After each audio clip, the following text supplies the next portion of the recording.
surrounding HIV testing, which is still plaguing so many of our communities, which you all know, a lot of that is due to homophobia. Barack has led by example.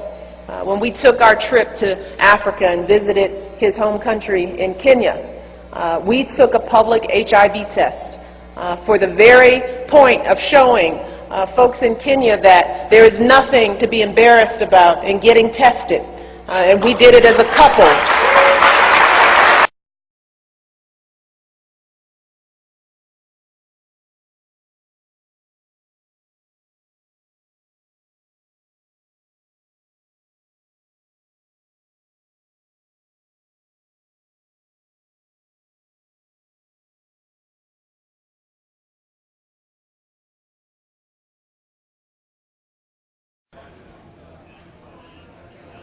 Let's hear from President Obama about his birth certificate. 2.5 years now. I think it started during the campaign. And I have to say that over the last 2.5 years, I have watched with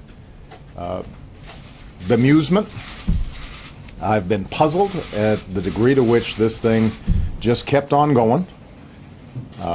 We've had every official in Hawaii, Democrat and Republican, every news outlet that has investigated this, confirm that, yes, in fact, I was born in Hawaii, August 4th, 1961, in Kapiolani Hospital.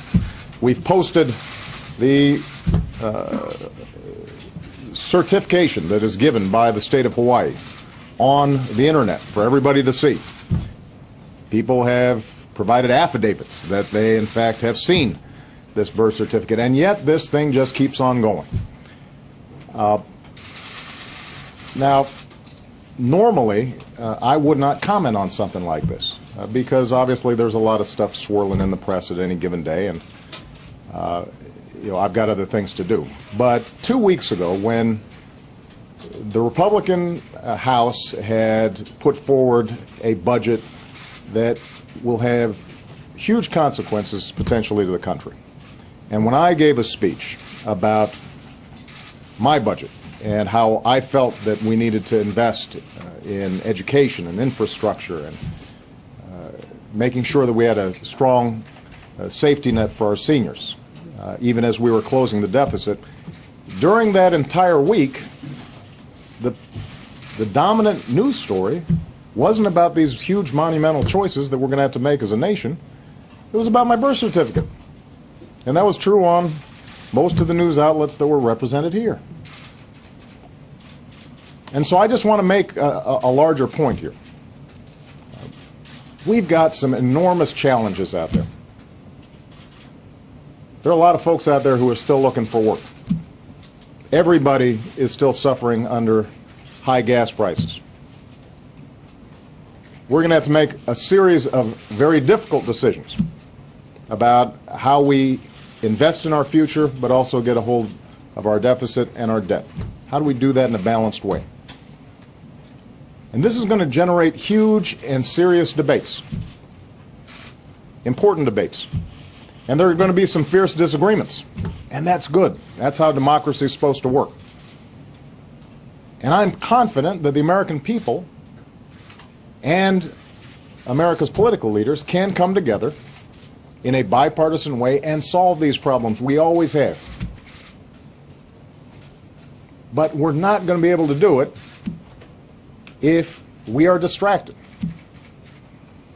We're not going to be able to do it if we spend time vilifying each other.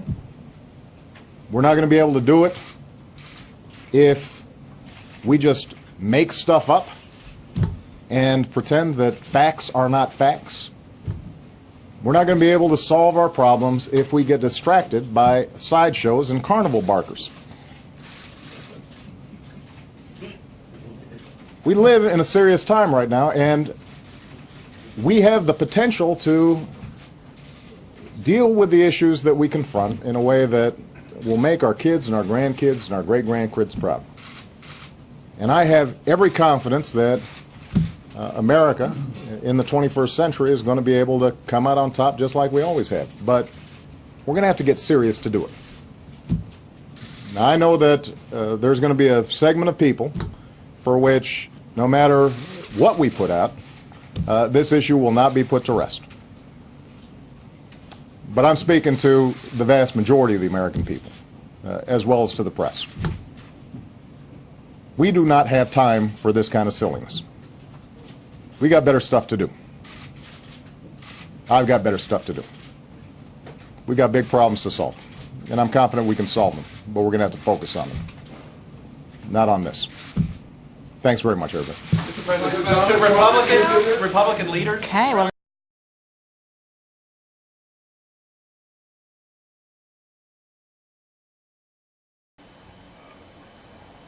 Maybe I'm not an American citizen. Some people said, he has a forged birth certificate. Well, first of all, it's true, I'm not American. I was not born in Hawaii. I wasn't born in the United States of America. I come from Kenya. And so I think people saw my election as proof, as testimony that our society has continued to become more and more naive.